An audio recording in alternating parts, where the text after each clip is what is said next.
Hello and welcome to Never Mind the Bar Charts with myself, Mark Pack. Once again, it's time for a special edition because I've recently appeared on the No Man's Land podcast talking about political polling. I'll include links to this excellent podcast in the show notes, but otherwise, without further ado, over to the host, Steve.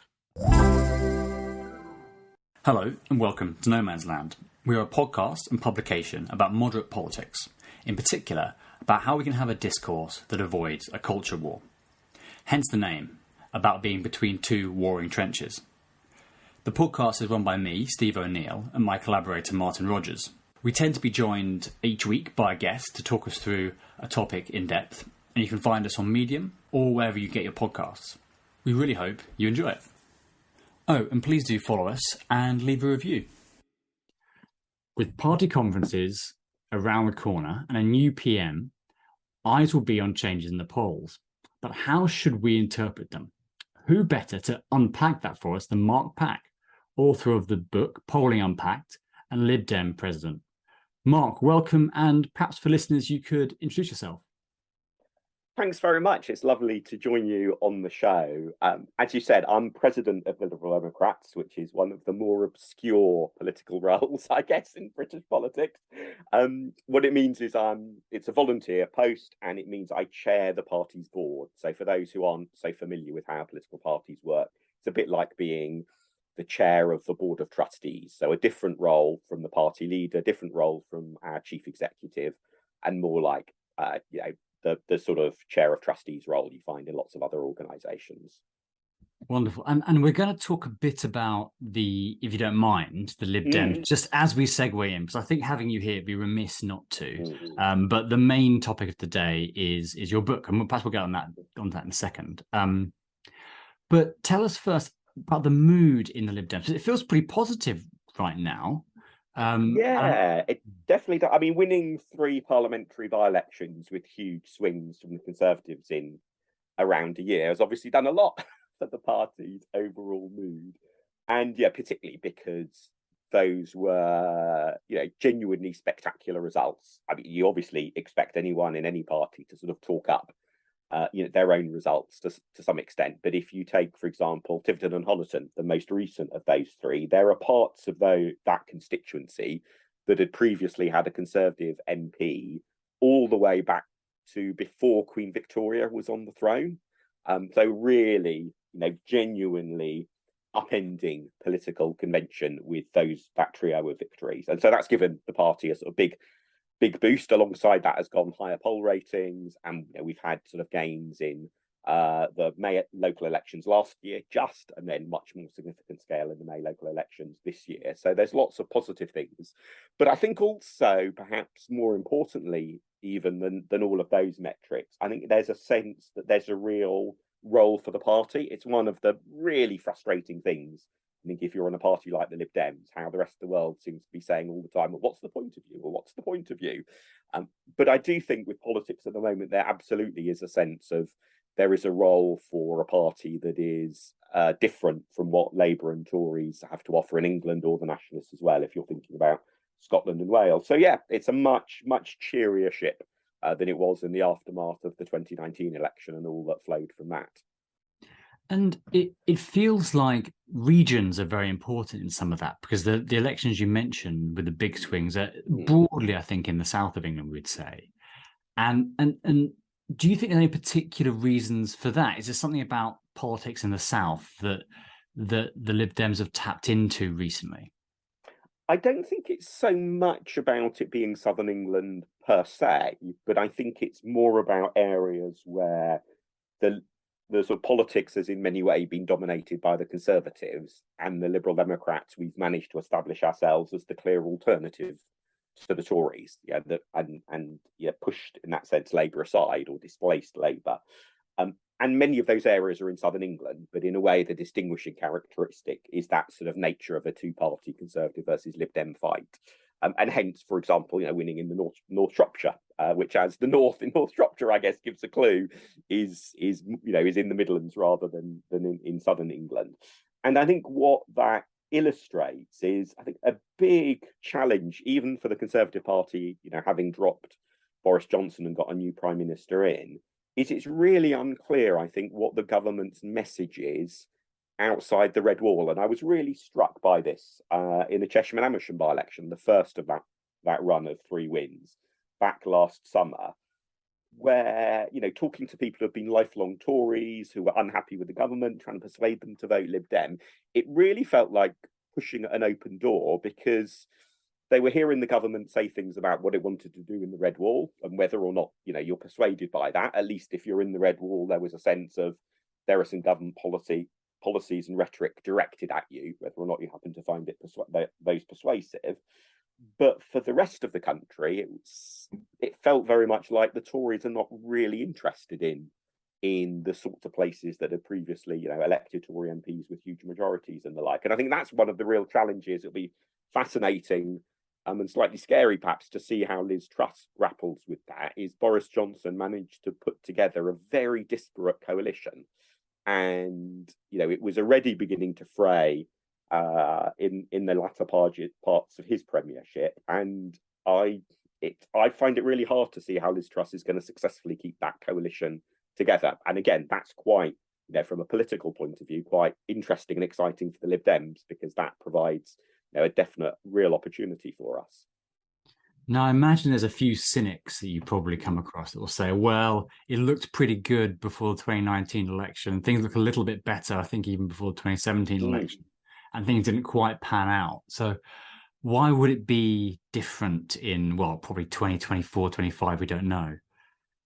Well, certainly we've had a couple of three, I guess, quite disappointing general elections, in recent years. And you're right, absolutely, there's no cause for complacency in that sense on the part of anyone in the Liberal Democrats. But it's worth remembering we have had good election results as well, even if we have had some bad ones recently.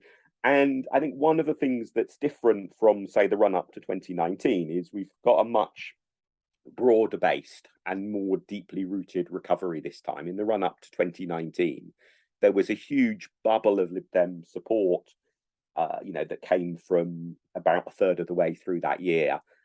And what that meant was that in many places that we were, say, fighting at the 2019 election, there was staff who'd only just been employed. There was very little in terms of the volunteer network of campaigners and so on. And in what we've been able to do since 2019 is a much more sort of considered and sort of consistent and more deeply rooted recovery process. So I think there definitely are good reasons for optimism, but absolutely, if anyone's being complacent about that, you'd be quite right to sort of pop that bubble of complacency. Well, speaking of trying to predict elections, maybe we'll move on to the thing we're here to talk about. So you have written a lovely book that I'm reading called Polling Unpacked, which I think your surname is particularly fortunate for. So firstly, tell us about that, and then we've got some specific questions for you. So why did you write it? Yeah, I mean, I've always been interested in opinion polls, and I sort of first made my name, as it were, in a little way in the small corner of the polling world by maintaining a database of public voting intention opinion polls going all the way back to 1943, which I'm proud to say is the biggest that's like that. There are more polls you'll find in my records than you'll find on Wikipedia, or you'll find in various sort of academic collections and so on. And that just got me interested in polling and trying to figure out, what you can learn from polls and the like. But particularly what it struck me when I was still thinking about, I might quite like to have a go at writing another book, is Nick Moon, about 25 years ago now, wrote a really good book that's a mix of history of polling and introduction to sort of polling as well, and polling methodology. And that it's quite dated now. It's not criticism of Nick's book in any way, but it is a book that's 25 years or so old. Does show its age. And I think, frankly, had Nick produced a second edition of that book a few years ago, I might well have felt that there wasn't really a gap for my book. So it's partly a sort of sense of, actually, there's a book that I would find interesting to read, and if it doesn't exist, well, maybe if I write it, other people would hopefully find it interesting to read.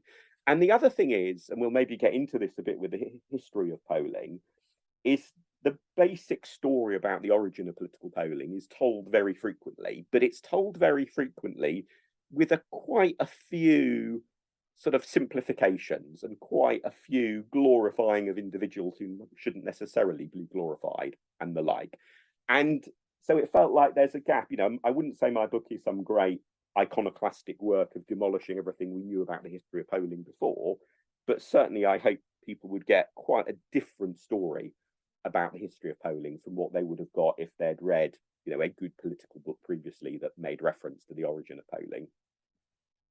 So why don't let's do the history then. Mm. So because I'm very much enjoying your book, and what's good about it, I think, is it's very accessible and takes one through a story. I'm interested, why did you choose to start? Your first chapter, I believe, is on the history. Why did you choose to start there? Well, really, because there's a lot of myths around George Gallup. So Gallup was one of the pioneers of modern political polling in the early 20th century, and he absolutely deserves a role and a place in history as a really significant figure.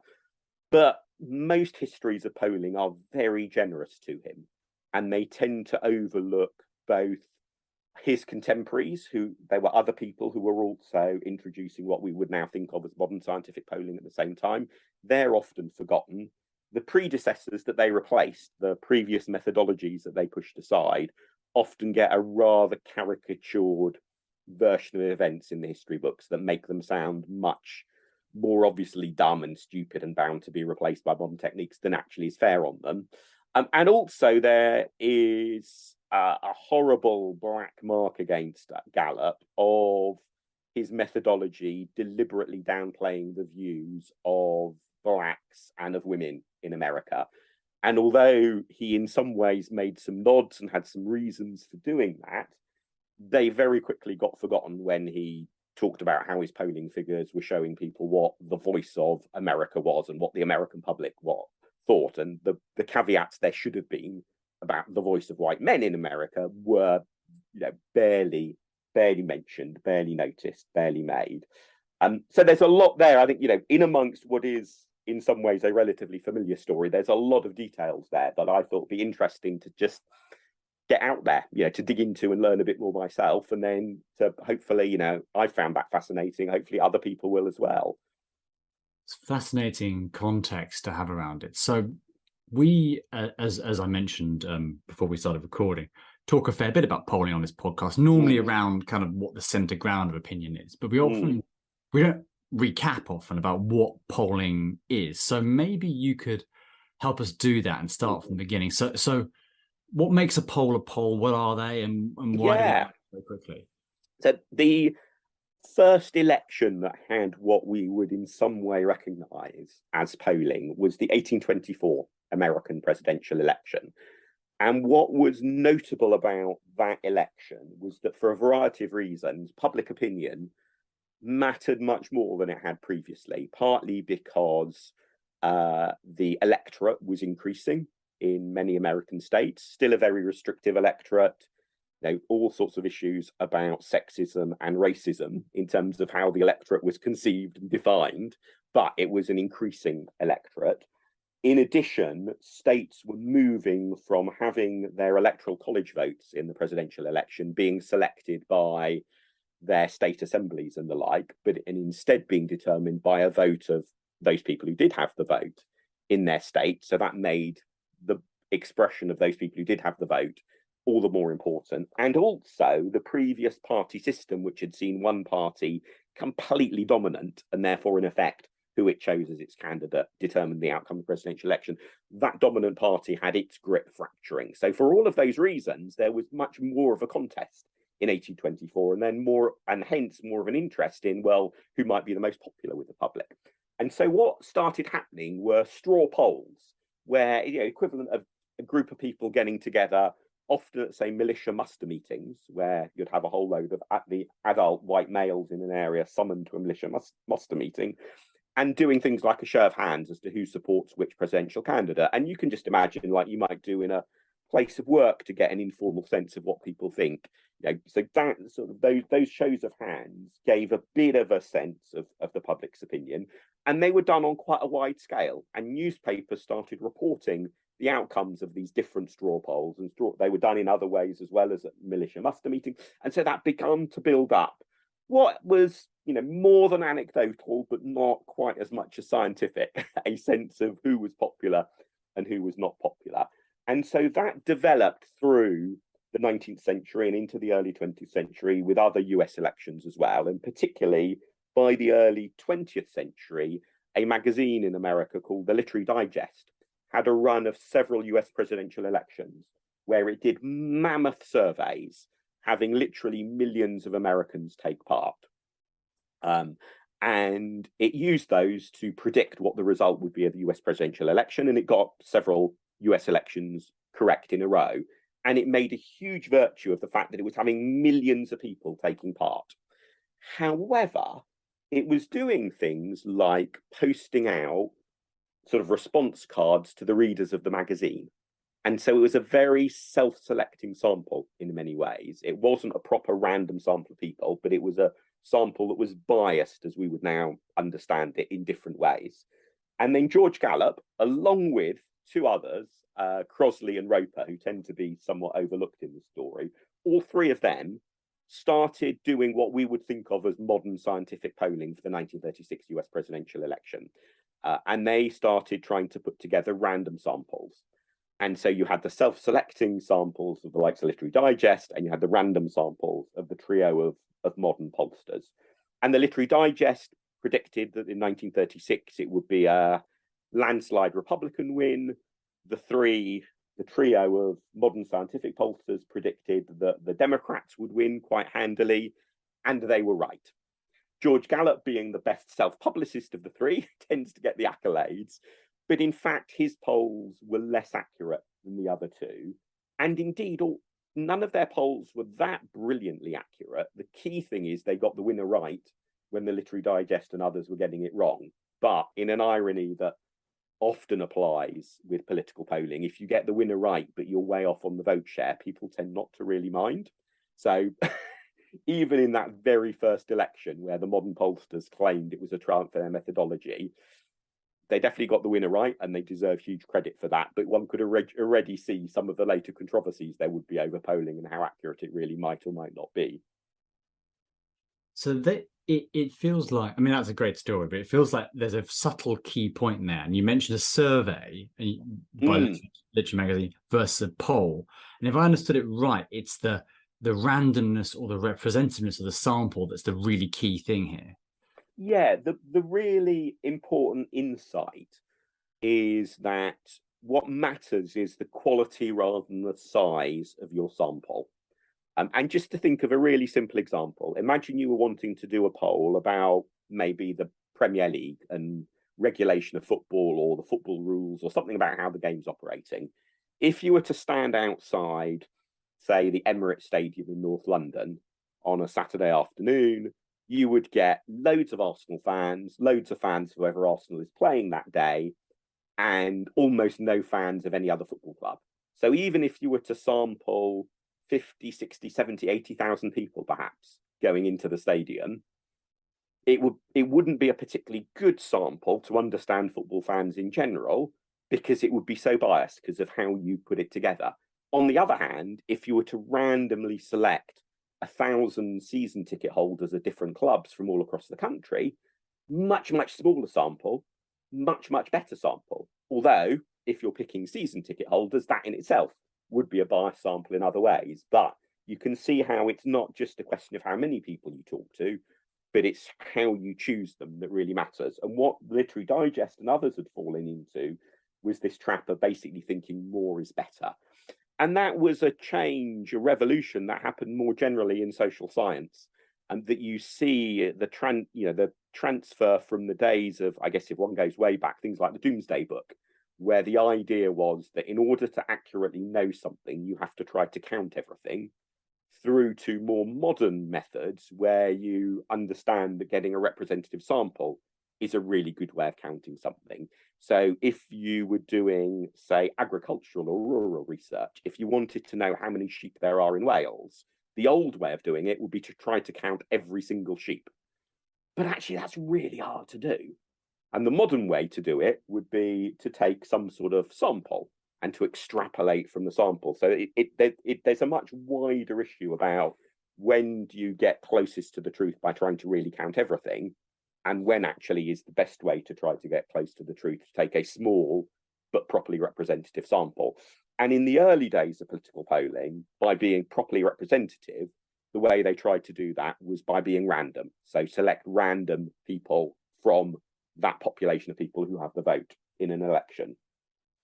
But getting a truly random sample is really hard because, for example, different people have different levels of willingness to respond to pollsters. Some might be busier, some might be more suspicious of pollsters, and so on.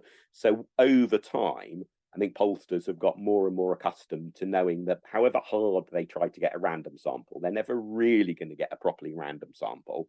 But what they can do is do other things, normally called quotas and weighting, to adjust their figures to make up for the absence of randomness, to try and still ensure that their sample is properly representative. And because that's always a tricky challenge, that's why pollsters continue to have their good days and have their bad days, because sometimes they get their adjustments really bang on and they have really representative samples and they have great results, but not always. I really love the football example. As a football fan, it really makes it clear how that the issue about sampling and counting comes in. I want to get into in a minute some of the reasons why polls go wrong, but I also wanted to sort of take a step back for the next question, which was about the sort of inconsistency, if that's the right word, or fragility of public opinion, and maybe just get you to talk about why that is a challenge when, I suppose, a challenge with your surveying or polling, but a challenge particularly for polling. Yeah, I mean, most people, most of the time, don't think very much about politics. And so there are some questions, like asking people their voting intention, where varying the wording of the question doesn't actually make that much of a difference most of the time. So if you look at the detailed wording that different pollsters use for their key voting intention question, there's a bit of variation in the wording, but it doesn't, when there are differences between the pollsters, it's not because of they've picked different wording. Because if you basically say, look, you're happy with how the government's doing or not, most people, even if they don't follow politics closely, will have a bit of an initial gut feel of knowing what they think. However, if you get into an issue that people don't spend that much time thinking about, then the way you word the question can make a huge difference, because you're priming people with a particular way of thinking about the issue or a particular set of the arguments, when they're then suddenly thinking, oh, I've got this poll question, how am I going to answer it? Because people don't take very long to answer poll questions.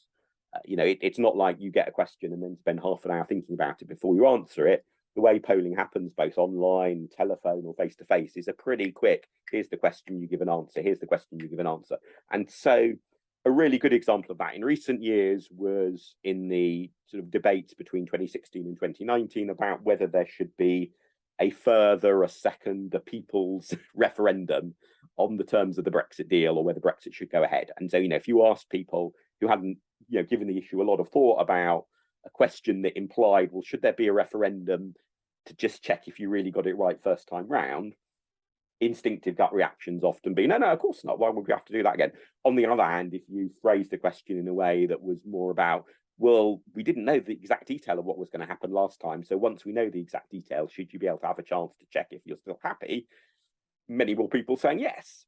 And so I give some examples in the book of very different results you got from public opinion, depending on how that second people's whatever referendum was worded.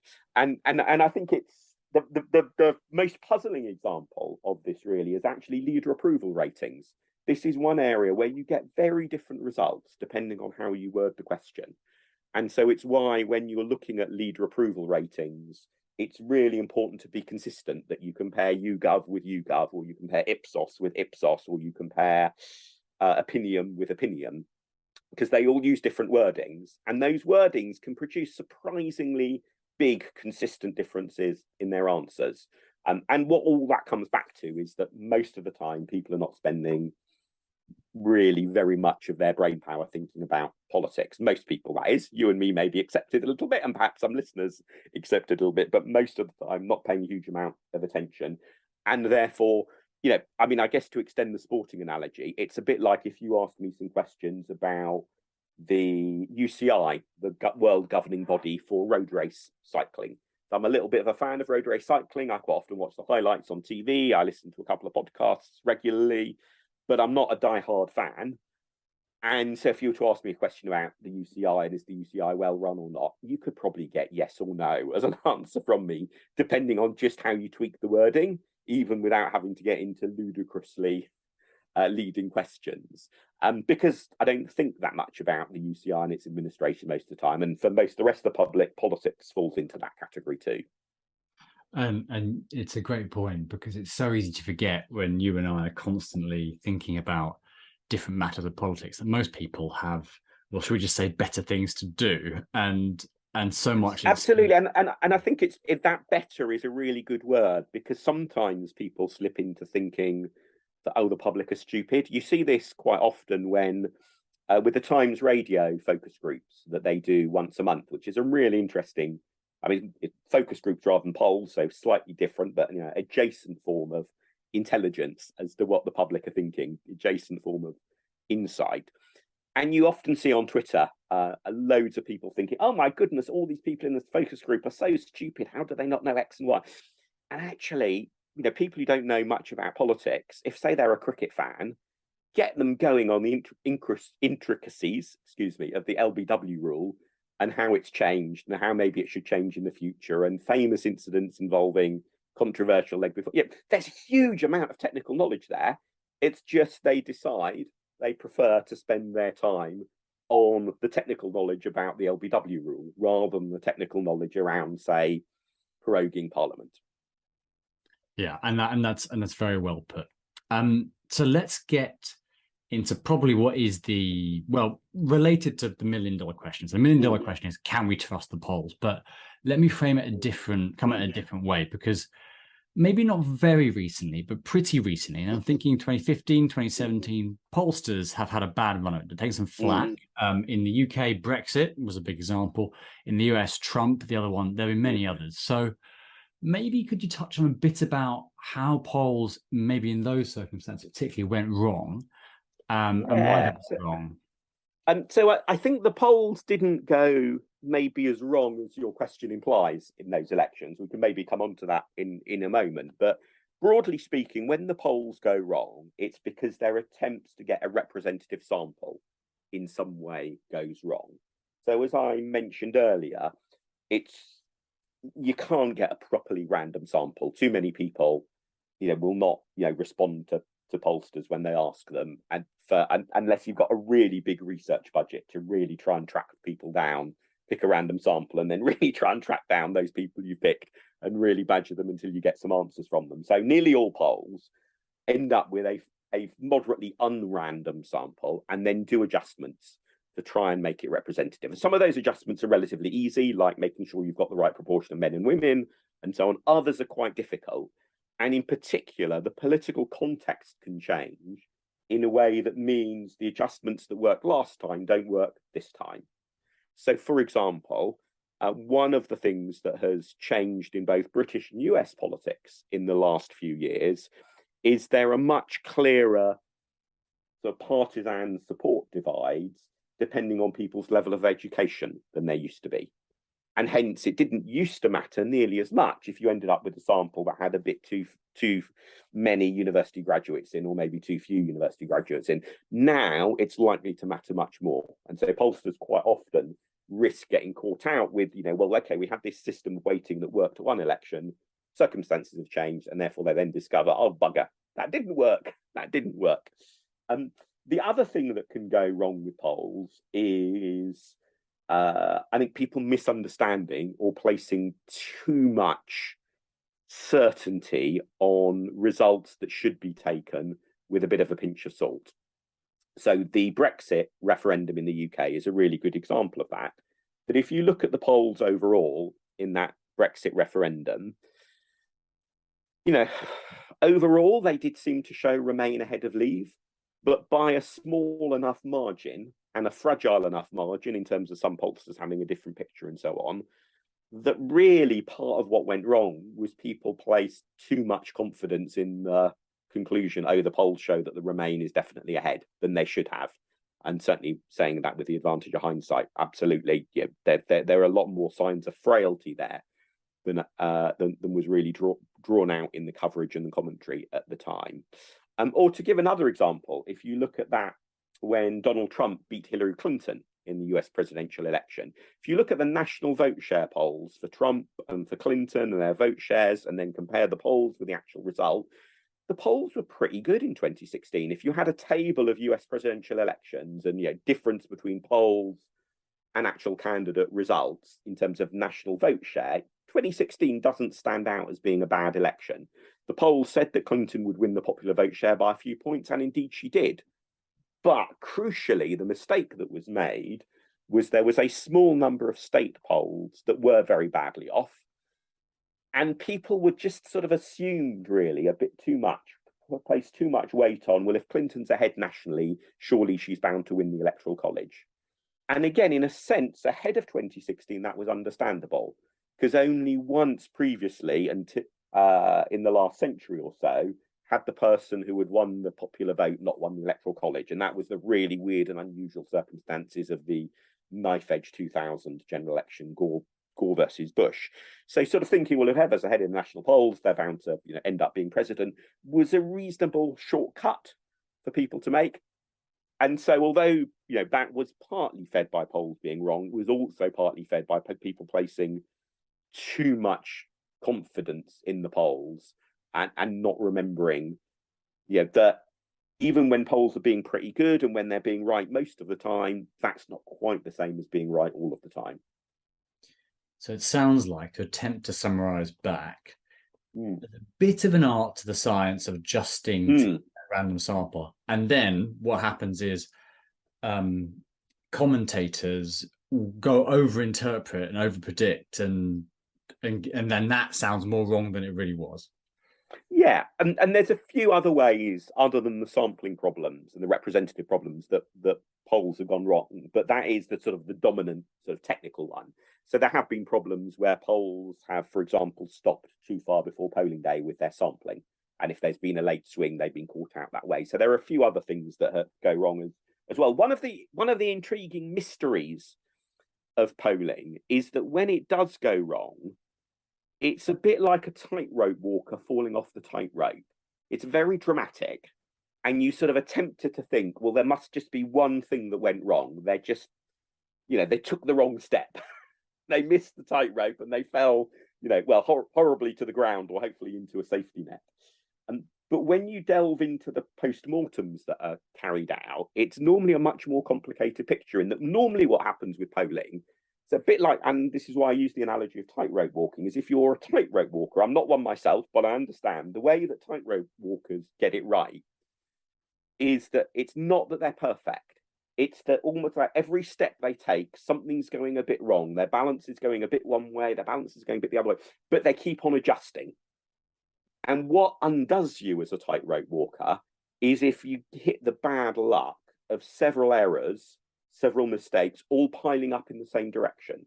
So you lean a little bit too far to the left by mistake, just as there is a gust of wind pushing you leftwards. And just as you sneeze and you've got that tilts your head leftwards as well. And all three of those things are in the same direction, and that then takes you off the rope and into the safety net. Whilst most of the time, one thing might push you a little bit one way, but then there's something else that pushes you the other way. And it's similar with polls, that there's often the picture of why they've gone wrong isn't that there was one dramatic failing. It was, that was the simple sampling problem. It was that lots of little things added up, and by bad luck, they all added up or many of them added up in the same direction, and that added up to a noticeable error, as opposed to a relatively small error that nobody was really bothered about. I like that both polls and tightrope walkers can accidentally lean left. I'm not sure what it says about me that I chose leaning left rather than leaning right. Yeah, it could go either way. Was the other way. So I think most of the time we talk about polls, people think, oh, it's who's ahead? Is it the Lib Dems, Labour, or Tories? But there are also other polls. So other than voting intention polls, what do you make of things like most popular leader, best on the economy? Should we be paying attention to those too, and any pitfalls particularly that impact them? Yeah, and voting intention polls are some of the toughest for pollsters, because the difference between, say, a political party riding high and the political party doing really badly is quite small. If the Tories poll, let's say, 44% at the next general election, that'll be a triumph. If they poll 36%, that'll be an absolute disaster. And that's a fairly small range of 8 points between utter triumph and disaster. If you're doing polling about people's attitudes towards climate change, say, and you get a figure of 64%, are really worried about it, does it really matter whether the true figure is 60% or 68%? That sort of range of 8 points matters a lot less for most questions than it does for voting intention in a first past the post system in particular, but even to a slightly lesser extent in PR systems as well. But particularly in a say first past the post system, it can be a tiny margin of votes that makes a massive difference to the sort of result. So one of the advantages of looking beyond that simple headline to things like leader ratings and ratings on the economy and so on is that those figures, are a bit more like that climate change example, that and therefore, in a way, the level of accuracy you can get from polling is more attuned to giving you an interesting result on leader ratings, because it doesn't matter so much if the truth is really a few points one way or the other out. The difficulty, though, is that in the end, what most interests, I think, people is, well, who's going to be prime minister? Who's going to be in charge? And voting intention is the best thing to look at to get a good sense of that. But there are circumstances in which other questions can be really intriguing, and certainly if there's a consistent mismatch between voting intention on the one hand and leader ratings or views of economic competence on the other, that can be a good clue that maybe public opinion might change or that the voting intention figures might be wrong. So that was one of the sort of warning signs that Matt Singh, who was a pundit who got the polling sort of errors in 2015, he correctly predicted them ahead of time. That was one of the things that he was pointing to, saying, well, actually, look, if you look at the leader ratings, you look at ratings on the economy, the Tories seem to be doing rather better in them than you might expect, given the voting intention figures. So maybe we're going to find out the voting intention figures are a bit off, as indeed it turned out to be the case.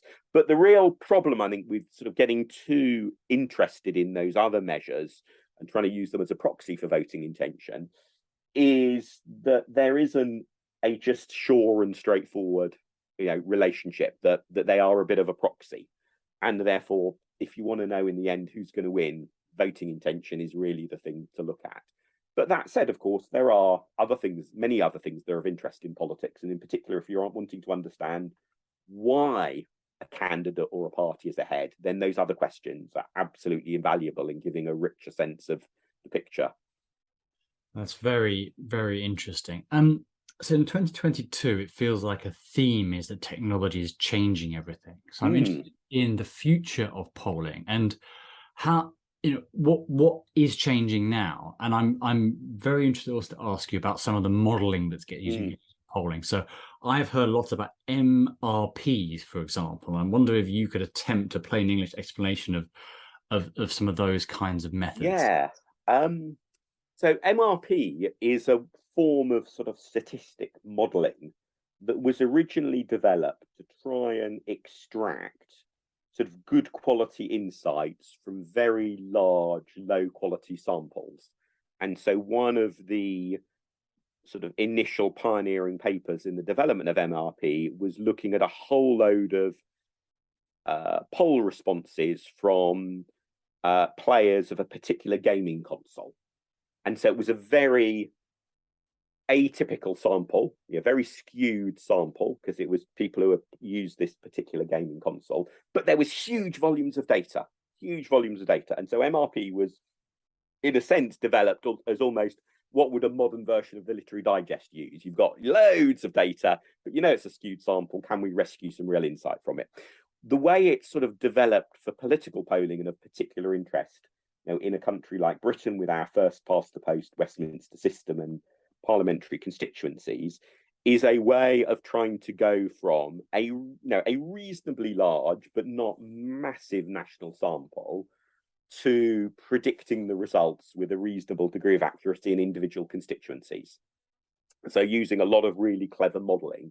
Now, MRP had a really lucky debut on the British political scene, if one can personalise a methodology like that, because it really made its name in 2017. But in 2017, there were two MRP models. There was Lord Ashcroft's and there was YouGov's. YouGov's was the one that was splashed on the front page of the Times, that gave the shock result that the Tories might lose their overall majority, and turned out to be right.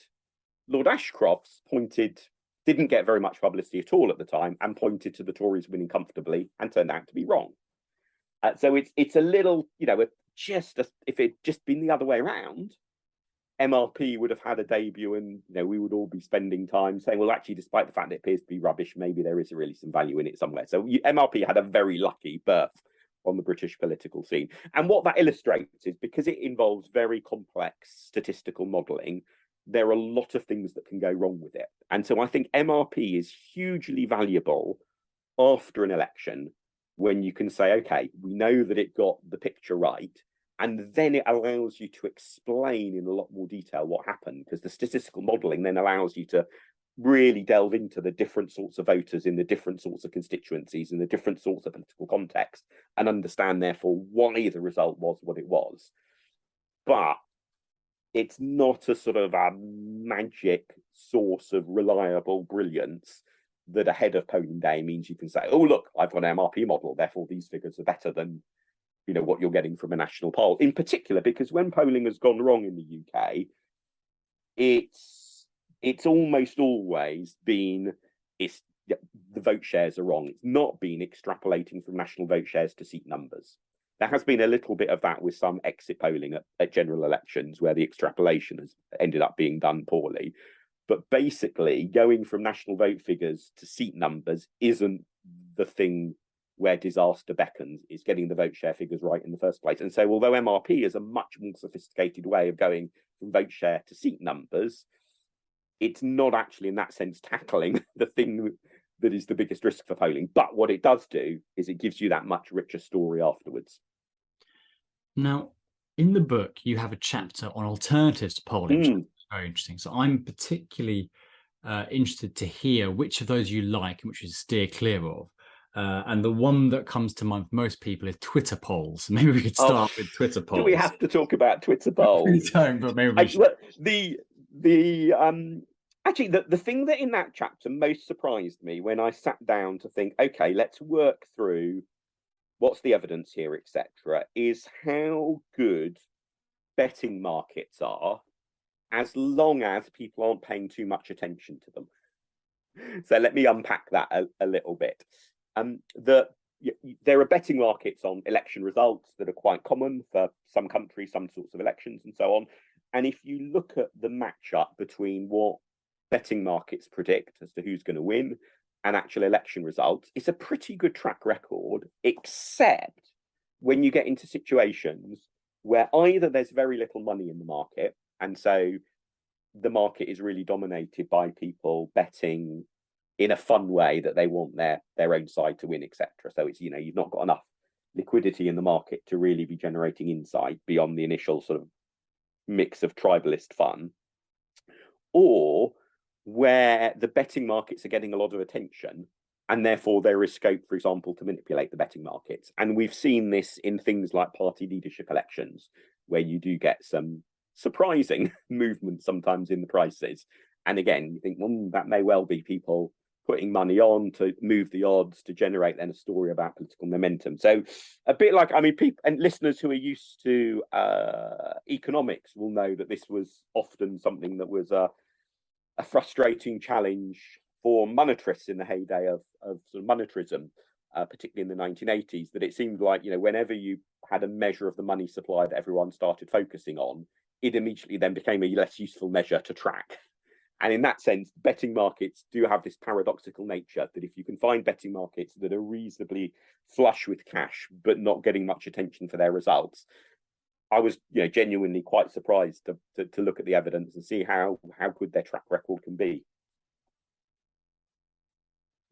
So the other one, and I'm actually just flicking through your chapter, looking at different things you look at, but the other sort of more serious one is focus groups. So yeah, I suspect what you're going to say is focus groups aren't a sort of alternative to polling. Maybe you could unpack that as well. Yeah, they're really a supplement They're really a way of getting more insight. The thing with a focus group is you'll typically have maybe 8 or 10 people in the focus group.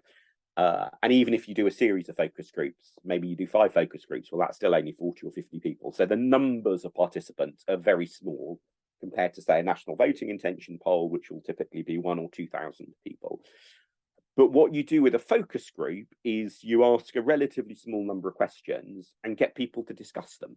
And you can also give them things like visual prompts, like show them clips of different politicians speaking or show them different election posters and get reactions from there. And so I think focus groups are really useful as both a precursor and a sort of successor to polls. They're useful as a precursor to understand what are the things that might be on people's minds, what are the arguments that people might be thinking about, to help then work out what the right questions are or the most useful questions are to put in a poll. And also, if you have a poll, to use focus groups to help try and understand, well, why were the results of the poll what they were? So to give you an example, I think one of the things that quite often comes up when people are maybe in a friendly way, but slightly mocking focus groups, is the love of questions like, if political party leaders were animals, which animal would they be? Which just seems a little bit bizarre, seems a bit sort of David Brent or the thick of it.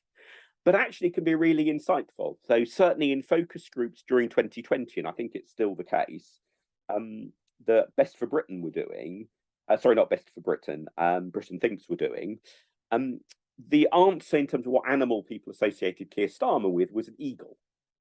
And there's a lot of meaning bundled into that. An eagle is admirable. I mean, eagles are, I don't know, bright, clever, strong. There's something positive about, an eagle. But it's not warm and cuddly.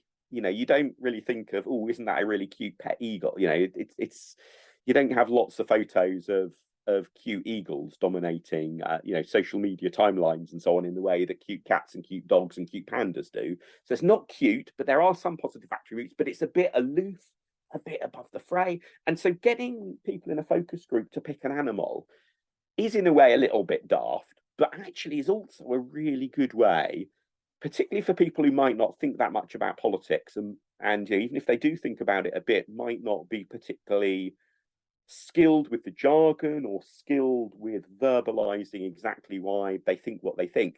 It's a great way of getting an instinctive sort of gut sense of what do you think about politicians. So focus groups have got lots of value, but the really important thing to remember is the small number of people participating in any individual focus group, and therefore the huge risk in reading too much into any one focus group. And it's always a good idea to draw conclusions from more than just a single focus group. I'm very glad we ended up talking about Keir Starmer being an eagle, because that's brought a smile to my face. Just on the Twitter, and I think this applies to letters to MPs, crowd sizes.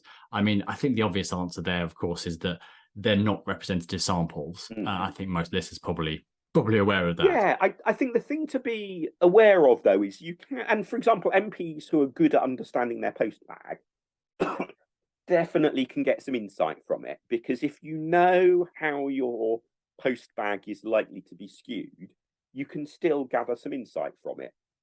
So a good example, I think, is that many MPs get a disproportionately large number of letters about animal welfare, because there's quite a lot of people who are concerned about animal welfare and are often very passionate about that. And if you were to do a simple count of your post bag, you might end up thinking that animal welfare was a bigger issue than it actually is overall for the electorate. But if once you know roughly how many letters to expect or emails these days to expect in a given week or a given month, if you then see a real variation in that trend, that could be very insightful. So at the moment, at the time that we're recording, there's some story in the news about how the government might cancel some of its animal welfare measures that the previous administration had planned around things like foie gras and the like.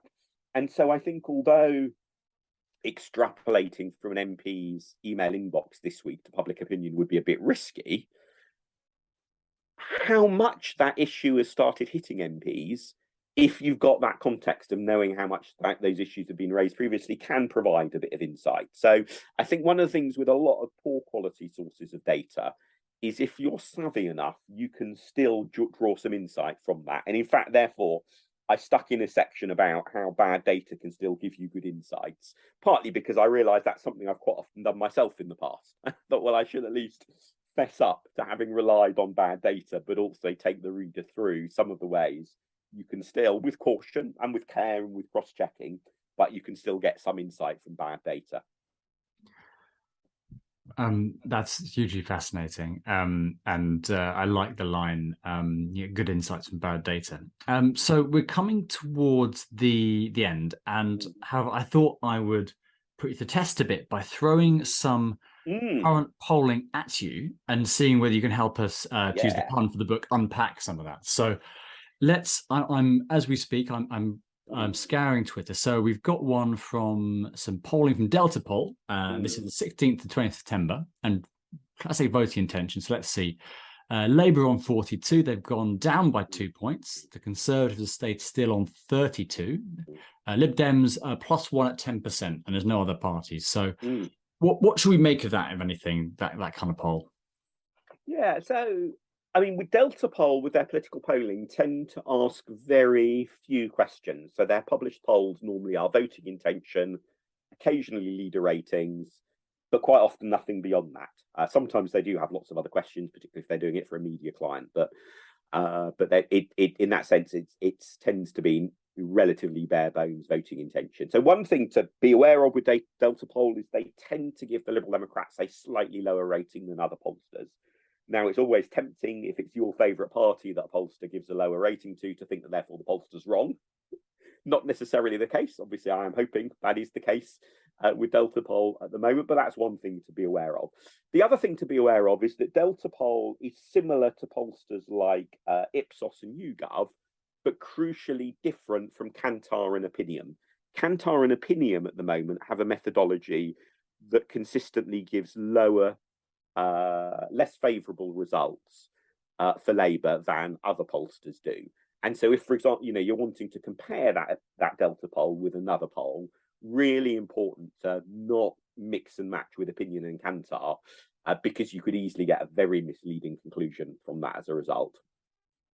And so overall, because the different pollsters are getting slightly different results, should we look at the poll of polls? Is there a way of would you go to the one you say is sort of got the gold standard methodology? What's the best way of getting a... Yeah, I mean, I do like averaging polls, and polls are quite useful. But the problem is that an average treats all the different pollsters equally. And you can do more sophisticated averaging than that. And Nate Silver and the 538 crew in the US, for example, their polling figures try to model, past track records of pollsters and so on. But fundamentally, if you take, say, People polling at the moment, very new outfit. They've only been up and running with their voting intention polls for a few weeks. The people behind it, I think they wouldn't mind me describing themselves as somewhat controversial. Matthew Goodwin, the academic, is one of the leading voices behind that. He is quite often in social media bun fights and the like with others. There's a lot of controversy around his views and how good or not people think his academic work and his polling work is. And they also have had much worse ratings for the Tories than other pollsters. And in a way, that's slightly surprising, because if you look at the sort of political story that Matthew Goodwin normally tells, his general approach is to say that we should take the rise of populists much more seriously, we should look down on them much less, etc. He's often sort of taking the non-liberal side in culture war type arguments and the like. So you might expect, if a pollster like him was to be biased, they might actually end up being biased in favour of the Tories. So there's a certain interesting irony in his polling, actually generally giving worse figures for the Tories. But is that because he's a new pollster? Is that because critics of him and the quality of his work are right? Or is it actually because he's the one that's out from the crowd, looking at it in a new and different way, and he's actually right and everyone else is wrong? The problem with averaging different polls together is you average then his numbers in with everyone else's numbers, and it just sort of hides that. And you see this, as I said, with Opinion and Kantar at the moment. they take a different approach to don't knows, essentially, from the other main pollsters, and as a result, they get different figures. I'm not sure how useful it really is to average, therefore, opinion in Kantar on the one hand with, say, Ipsos and YouGov and Delta Poll and other pollsters who will be tweeting at me in anger that I've not remembered to mention them just now on the other. And I mean, I do that, and it's useful in a way as a rough sort of measure over time, but there is a real limitation that you've got to remember that in doing that, you're sidestepping the questions that are probably the most interesting questions to ask. Yeah, so that's great, but there's obviously no easy way, is there, of getting an answer. Right, the next one I'm going to throw at you is not a voting intention one, it's a perception of a person. So very topically, you guys have done some polling on perceptions of figures in the monarchy. So I won't go through them all, I'll go through a few, but let's just take King Charles. He has his ratings as such, I don't know whether one should talk about the King's ratings, but are now up at 70%, and that is plus 16 from the last poll. What should we make of that? Yeah, I think this YouGov polling is fascinating. I think the YouGov polling I saw a couple of days ago may have been slightly different from the one you're looking at, but it was because it was net approval ratings for him. But it showed a huge jump in his net approval ratings following his ascension to the throne. And what I find fascinating about that is it is not a surprise that he has become king. I mean, given quite what an amazing old age, Queen Elizabeth II lived to.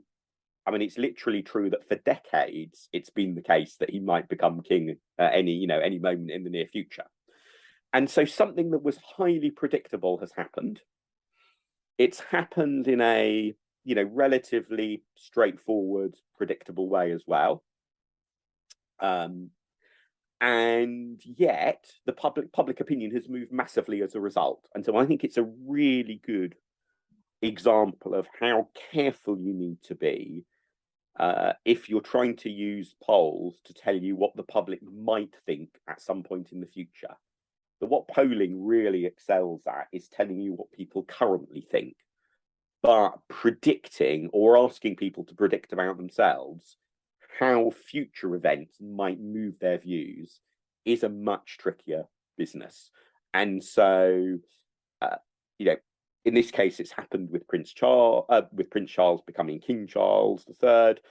You see it also quite often with political leaders who switch from being, say, leader of the opposition to becoming prime minister, or from being a cabinet or shadow cabinet member to leader of their party. An initial boost in their ratings is a very common part of that.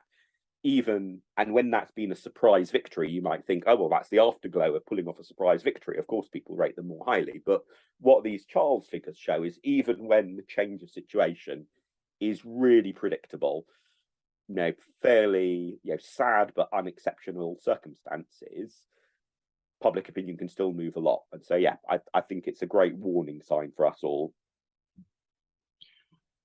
Yes, indeed.